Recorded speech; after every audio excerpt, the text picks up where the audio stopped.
I investigated home prices and found a massive problem. Everyone thought 2025 was supposed to bring us some relief. Rates dipped, inventory started climbing, buyers were ready for a break. But here is the reality. Homes are actually more expensive this year versus last year in 80% of the top cities in the US. Like in the windy city of Chicago, where home prices are up 6% versus last year. And homes are also 6% more expensive in Boise, Idaho. It doesn't get better in Cleveland, where homes are 9% more expensive than 2024. And in Pittsburgh, Pennsylvania, they're up 8% versus last year. It's not just the Midwest. Even Austin, Texas, the so-called bus market, is up 2%. And home prices are climbing again. What in the world is going on here? To find out, we're going to look at the latest Redfin data, starting with their national update. Then I'm going to quickly get into the metros that you have requested for me to review. If you have a metro you want me to feature on a future Housing Nerd video, drop it in the comments below. And at the end of this video, stick around because I'm going to show you how to find a deal in your own market. Because waiting for a crash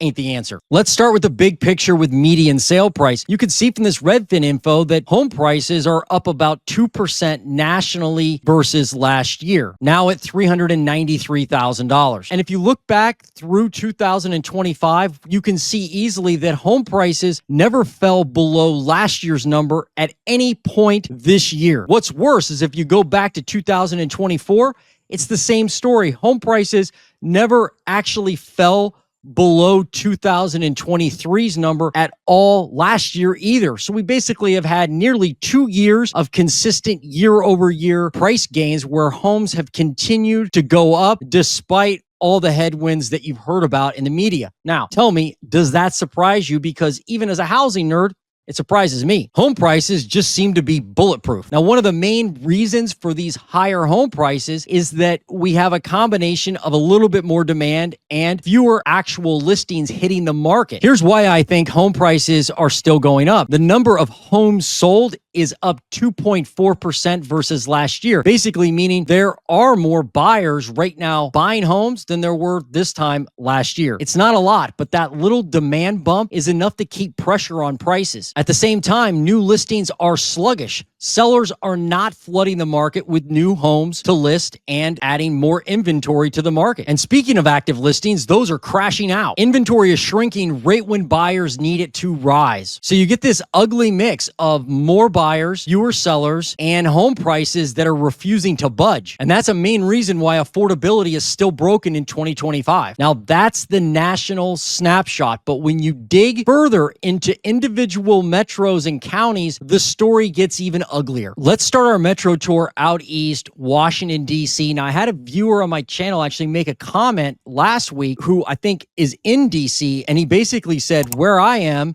in the DMV area, which I found out is actually the Washington, D.C. area, Maryland, Virginia area, he said a housing bomb is so close to go off due to high unemployment and lack of jobs. So according to this viewer, prices should crash momentarily, sounds like, based on unemployment. Let's see what's happening though, and if home prices are actually crashing. Prices there are up 3% year over year. And that's the exact opposite of what buyers really want. Now, why is that? Well, it looks like sellers are vanishing from the market because new listings are down about 5% year over year. Now, obviously, real estate is very localized. So in an individual neighborhood or school district or even zip code, you could see much different results, right? You could see home prices actually falling significantly. But if you look at Washington, D.C. as a metro location, you can see that prices are up and so far new listings are down. That's not what we need for better pricing in the future. We need more new listings, not fewer. But not only have sellers vanished, but buyers have vanished there too. Buying demand is down about 5.3% year over year. So fewer sellers, fewer buyers in Washington, D.C. And one of the big problems I'm seeing there in D.C. is that inventory isn't building, it's breaking down. Look at this. Inventory of homes for sale is now up about 12% year over year, but it's headed down. I mean, it's clear to see this is not seasonality. At the beginning of the year, Washington, D.C. was like the inventory was exploding there, and it actually peaked at around 17,000 units of homes for sale. And now that number continues to fall and fall and fall. just not good. But remember, all this data represents an opportunity depending on if you're a buyer or seller. As a seller in DC, could be a good opportunity if you price your home right and you have a house that or a property that people want and you don't get greedy with the price. For instance, as a seller in DC, you could actually capitalize on this and get your home moved quickly if you price it right and it's a desirable property. But make no mistake, this could be an opportunity, for instance, if you're a seller, because the inventory's falling. That means there's less competition on the market perhaps than you had a few months ago. So if you listed your house now and you weren't greedy with the price, you may get it moved quickly. And there's still good news for buyers there, even though inventory's falling like a rock and new listings are basically dormant. Median days on market, in other words, how long a home sits on the market before it actually goes into contract, that's up 12 days, nearly 13 days actually, compared to last year. So as a buyer in DC, you could find a seller that is needing to sell their property, maybe in more of a dire situation. And because homes are generally sitting longer, you could snag an opportunity if you're patient and you know how to hunt. Now we're going to stay on the East Coast and look at Richmond, Virginia, where home prices are up about 2% year over year. Now, $397,000. So prices in Richmond are grinding, but they're not breaking out. But now let's look at the supply side of things and see if there's any correlation with the prices. New listings up 2.5%. It's more like a trickle of new listings versus a flood. Now that we've looked at new listings, let's check out active inventory. And this is not a great sign whatsoever. Supply is collapsing. Sellers must be ghosting the market. And quite frankly, I'm seeing this in a lot of metros throughout the United States where active inventory is falling out of seasonality. I mean, last year, look at what was happening in Richmond. Supply was going up. It continued to go up until like the very end of the year. But this year, someone shut off the faucet and the number of homes sold is up 20%. That's really the worst case setup, shrinking supply and rising demand. That could be why home prices haven't crashed in Richmond. This next stop will make your head spin because prices in Buffalo, New York are now up 10% year over year. What's insane is they're now at an all-time record high, $302,000. I mean, buyers in Buffalo never stood a chance this year. The good news for buyers in Buffalo is that new listings are surging, up nearly 20%. So you have a lot more people putting their homes on the market right now in Buffalo versus last year. That's a great thing if you want to see inventory have a chance to rise. Let's find out how it's doing. One of the reasons why we may be seeing active inventory completely bogged down is because pending sales in Buffalo, they're up 8% year over year. So you've got more people putting homes in contract versus this time last year. You do have more new listings. We looked at that. That's a good thing if you're hoping for supply, but it looks like buying demand is roaring back. But every market tells a different story. What's the story in your market? Drop it below. I'd like to know. Or if you're from Buffalo or you know the Buffalo market, tell us what's going on. Again, the median home price is off the hook at $302,000, up double digits. The next stop on the East Coast of our Got No Crash tour is Westchester County, New York. Home prices there, $871,000. Now it has come down from the peak at $928,000, but by no means has it crashed. It's up 1% year over year. And if you look back at the beginning of the year, they started at $698,000. And one of the major red flags I'm seeing with supply in Westchester County, New York, I've seen this week after week there, is that new listings are down 3.1% versus last year. What's worse is that the number of homes sold is up 10%. I mean, that's really a pressure cooker market, right? Supply low, demand high. And it's exactly the opposite of what buyers need. But if you're a seller in Westchester County, New York,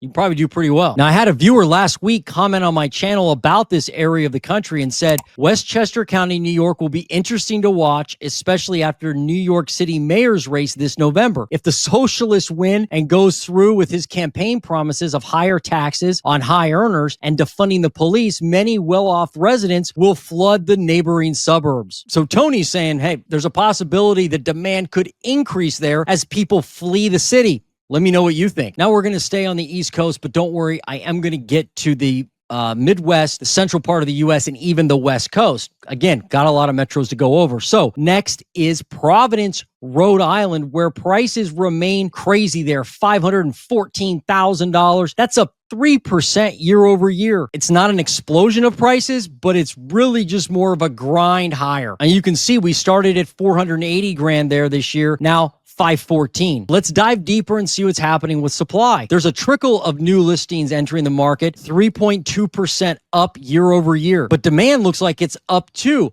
up a little over 4%. Now, the number of active listings is up 11%, but just like some other metros we examined earlier today, you're seeing that curve down dramatically and out of seasonality, quite frankly. I mean, it doesn't take a rocket scientist to look. Last year at this time of year, we were still growing inventory. Now that inventory is falling, and that could explain why buyers can't find relief when it comes to the sale price. The price pain that buyers are feeling is not stopping as we head west and look at Pittsburgh, PA, the Steel City. Median sale price, are you sitting down for this, up 8% year over year, $269,000. It's an all-time high. I mean, this graph is like an XRP stock chart. It just goes up and up and up. New listings are up 15%. That's a great thing if you're a buyer waiting to purchase a home, hoping for some lower prices. You need more inventory. To get more inventory, you got to have people listing their home on the market, certainly more than we've had the last few years. But we're going to find out if those new listings are actually translating into more active inventory. Well, pending sales, the demand side of the equation, those are up 10%, nearly 11% actually, year over year. And that's that squeeze on pricing that we've seen, since really COVID started. And honestly, before that, we were seeing supply diminish. We were seeing demand increase and prices obviously went higher. We're seeing that in Pittsburgh right now. Active listings have nudged higher, up 6% year over year, but it's not a 4-year high for this time of year. You actually had more active homes for sale back in 2022 for this time of year, and now that curve is coming down. This is a common theme we're seeing today, that active listing curve coming down, and it's breaking seasonality. Quite frankly, we just have fewer active homes as the weeks go on in 2025. And that's certainly what's causing the median home price in Pittsburgh to completely go parabolic. Okay, we're going to stay in the AFC North and look at Cleveland, Ohio. The prices there are off the hook.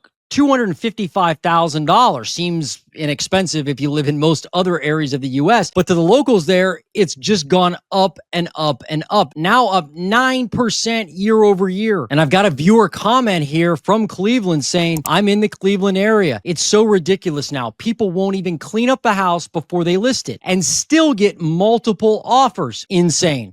I'd agree. By the way, if you're going to list your home, clean it up. So obviously, Cleveland area is still seeing multiple offers and prices are reflecting that. Let's look at supply and see how that's doing. Well, new listings are up 7% year over year. So that's a good thing. At least there's not fewer people listing their home on the market than last year. Now let's look at pending sales. Those are up 10%. So unfortunately, you put 700 homes into contract in Cleveland. And now if I go back to new listings, I can see 669 new listings hit the market. So that's obviously a deficit of supply. You've got more demand and less supply. That's a recipe for higher prices and a recipe for disaster. And no surprise, active inventory is now starting to fall, up 10% year over year, but it has that curve downward that we've seen in other metros today because new listings, quite frankly, folks, are just not keeping up with the amount of demand. The other thing you have to realize is that sellers are pulling their homes off the market in record numbers across the country and in many metros where they're basically giving up and saying, you know what, maybe I overpriced my house, maybe my house is not in the right area of town, or maybe I just can't get the price I want for my home, so I'm just going to take it off the market, take my toys, go home, and try again some other time. So as more and more people delist their home from the market, more and more buyers buy the inventory, and you don't have that supply on the front end with new listings, exploding, you're going to have fewer and fewer active listings on the market. The other part of the story with the Cleveland housing market would be the investor activity. And this viewer said it best. 27% of Cleveland, Ohio homes are being snapped up by investors. That tells me they know something. I don't know if they do or not, but I can tell you that this viewer's correct. 27% of all homes in Cleveland right now are being purchased by investors. Let me know in the comments below. Do you think investors will continue to purchase homes in your neck of the woods? Because they certainly are in Cleveland. Now we're headed out to Chicago, Illinois, the Windy City. Home prices there are up 6% versus last year. New listings have ticked up slightly, up 4.4%. But pending sales are up 5.2%. Active inventory in Chicago, Illinois is fallen below last year, meaning there are fewer homes on the market versus last year, actually fewer homes versus 2023 and 2022. So they have in Chicago, and this is just unbelievable, they have a 4-year low for this time of year right now for active inventory. It's just bizarre. And that dearth of listings has certainly created a situation where you've got, again, lower supply, higher demand, higher prices. Now, I do get people on my channel that tell me supply doesn't matter. I'm not sure I believe that. Do you? Now we're going down to the Sunshine State, Florida, to look at Fort Lauderdale's housing market. Median sale prices there now $448, up 2% year over year. Now remember, I told you at the beginning of the video, the majority, 80% of the top metros in the US have higher home prices right now versus this time last year. And obviously, Fort Lauderdale is in that category. But make no mistake, they actually are down year to date. And that's kind of the nuance you need to pay attention to when you're looking at some of these housing stats and listening to folks like me on YouTube. I mean, look at this. They started the year at $451,000, now $448,000. So they've actually dropped since the beginning of the year. But because of how seasonality is and prices trend, right now, they are up 2%. Now, when we look at new listings, this is a big warning sign you should pay attention to. And if you're looking at your local housing market, you really want to watch new listings because that is the bellwether to how the market is really performing, right? More new listings or an explosion upwards of new listings would tell you that there's a lot of distress in the market, that people are pulling the fire alarm and they have to sell. But in Fort Lauderdale, what we're seeing, obviously, new listings are down. They're actually at a 4-year low right now for this time of year. 717 new listings, down 14%. Now, homes sold, they're also down 7%. So it's really a standoff, right? You have fewer new listings and less demand. In essence, it's a locked up market. But sellers must be taking their toys and going home because active inventory is falling. It's been falling for several weeks now, actually several months. Back in May, they peaked at 20,000 units in Fort Lauderdale, 20,000 homes on the market. Then that number started to fall and it's continued to fall. Now, a lot of people would say, well, during the fall time is when they add inventory. So watch out. That's when we're actually going to see an explosion of active inventory in warmer areas like Florida. I'm not sure if that's true or not, but right now it doesn't look like it's trending that way. Active inventory continues to fall out of seasonality. And what I'm seeing, I hope you're seeing it too, a lot of these areas so far we've looked at, especially in the East and the Midwest, is that active homes for sale could be lower, not higher, but lower than 2024 by the end of this year. Comment below. Did you think that would happen at all? Be honest. But again, median sale price now $448. It'll be interesting to see if this continues to trend lower or if it will be higher. Let me know what you think it'll do. Now, we've seen prices continue to skyrocket in many of the metros we've already looked at, but look at Dallas, Texas. It's the opposite. Prices are down 4% year over year, but since the peak, they're off about $60,000. And they started the year at $417,000. So now being at $406,000, it's easy to see that prices are in a free fall, just completely collapsing in Dallas, Texas. But look at new listings. They're actually down 3%. So you're probably like, hey, Jason, how in the heck is that possible? Well, you could have the faucet turned off at some point during the year with sellers because some sellers realize it's not a great time to be in the market because prices are dropping. So I'm just going to wait, sell the house later on. And you can see that new listings skyrocketed at the beginning of the year. And that drove probably active listings. Let's look and see. Yeah, look at active listings at the beginning of the year. It just went up and up and up. Now it's falling. Why? Because sellers have turned off the faucet and they don't want to put their home on the market anymore. But nonetheless, the damage has been done with the increase in active listings over the past couple years in Dallas, Texas. And no surprise, the number of homes sold is up as well, 2.7% up. So you've got more people buying homes now because there's probably a lot of inventory to choose from, probably a lot of price cuts, probably a lot of deals out there. A strange part about the housing market, a lot of people don't think about, is that as inventory rises and as prices come down, realtors will actually be more active because more people will be out there probably buying because prices are discounted and there's more to choose from. So as a realtor myself, I want to see lower prices that people can actually afford, and I want to see more inventory. That gives my buyers more options and it creates more activity in the market and increases my income. But keep in mind, not every sale involves a real estate agent. I'm curious, have you bought and sold a home without an agent? Let us know in the comments. Now, this next city is blowing my mind because Austin, Texas has home home prices now rising. They're up 2% year over year, but don't get it twisted, because back in 2022, they saw their peak of home prices, $571,000. At that point, it was up about 24% year over year. I mean, the gap here in the prices is startling in 2022. Like, it looks like a parallel bizarro universe, honestly. And now they've kind of stabilized. They happen to be up right now 2% year over year. It'll be interesting to see if that trend continues. Now, what about new listings? Down 5.3%. It's a 4-year low for this time of year with new listings. You just have fewer people putting their homes on the market. It's crazy. I don't think anybody thought this would happen. I mean, many people assumed that the Austin market would continue to add inventory, but look at this. Active homes now for sale, that's dropping. Now up 16%. I mean, regardless if prices are falling or not in these metros, except Dallas so far today, every other metro is showing the same trend when it comes to active inventory falling. Now we're headed to the West Coast. San Diego, home prices there now $921,000. That's up 3% year over year. And they started this year at $878,000. So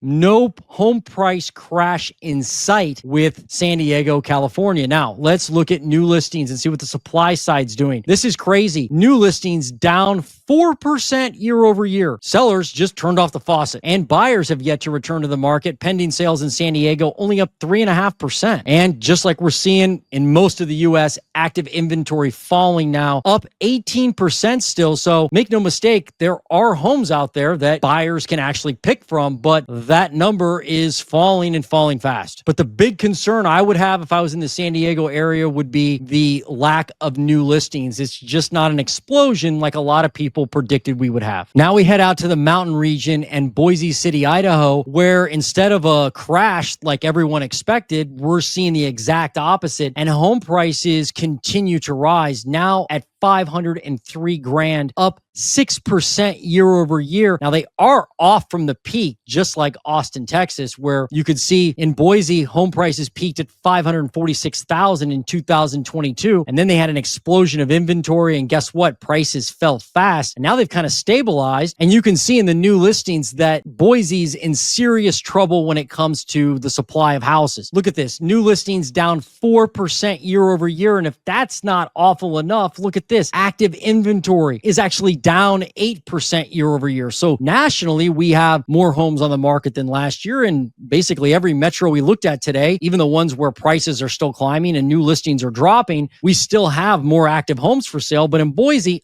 in Boise, you have fewer homes on the market. Just crazy. Tell me what you think about that and the fact that Boise was poised by a lot of people to have a massive housing crash. Unfortunately, they haven't. Now, this next metro is pretty important to look at because the month-over-month decline, meaning the decline since last month, is very prevalent in San Francisco. Year over year, prices there are down 1%, $1,457,000. But the nutty thing is that new listings are down 6%. But new listings and the median sale price, as you can see, it's kind of following seasonality. What's not following seasonality, though, in San Francisco are the active listings, now down 10% year over year. It's completely shocking. They're at like a 4-year low for this time of year right now with the number of homes on the market. Now, there were supposed to be a bunch of tech layoffs and all those people would have to list their homes on the market and prices would completely crash in San Francisco. Unfortunately, that's not happening. Inventory is lower than it has been the last 4 years right now. Crazy. And why is that? Well, one reason is lower new listings. The other reason is 7.1% increase in the number of homes sold. So more buyers,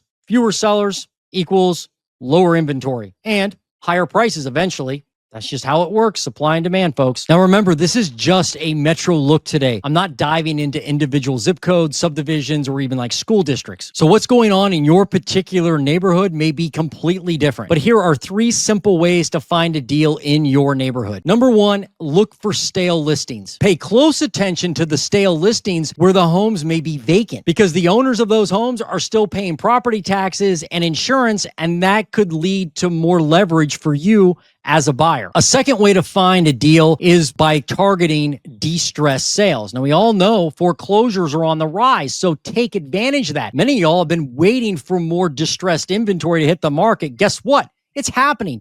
Take a look at this. In Harris County, Texas, I'm looking right now for pre-foreclosures using a software called PropStream. The link for that's in my description below. Now, it is a paid service, but it's very powerful because you can come in here and search for pre-foreclosures, for auction properties, for inherited properties, for people who are behind on their taxes. And then what I do is send them a letter asking them if they're interested in selling their property. You'd be surprised the type of response you get. So for instance, this house right here, 2422 Chappis Street in Houston, Texas. It looks like it's actually on the market right now, but it is a pre-foreclosure, and you never know. The seller could be interested in selling at a deep discount, and they may need to because they could be getting foreclosed on momentarily. The third way to find a deal is unconventional. It requires some get up and go, but it works. I can tell you from firsthand experience, this next idea works, and that's called driving for dollars. You basically get in your car, drive the neighborhood you want to buy a property in, and look for houses with signs of distress, overgrown weeds, multiple cars in the yard, maybe a damaged roof, maybe it looks vacant. Then you can look up the owner information either on a auditor website or a program like PropStream. That's what I do. And then you send them a letter just like this. And that letter basically says, hey, this is who I am. I'm interested in talking to you about your home. Are you interested in selling it? If you are, call or text me. If you're not, that's okay too. And believe it or not, this letter right here works, but you got to be willing to do things others are unwilling to do. And lastly, make sure you're patient through this whole process. Don't jump the gun and buy the first house you look at. If you're in a market with exploding inventory, take advantage of that. Take your time, find the right deal at the right price for you and your family. Now, I hope you learned something today on this week's housing market update. If you did, hit the like button, share my video, and subscribe to my channel. And YouTube thinks you're going to love my next video right here.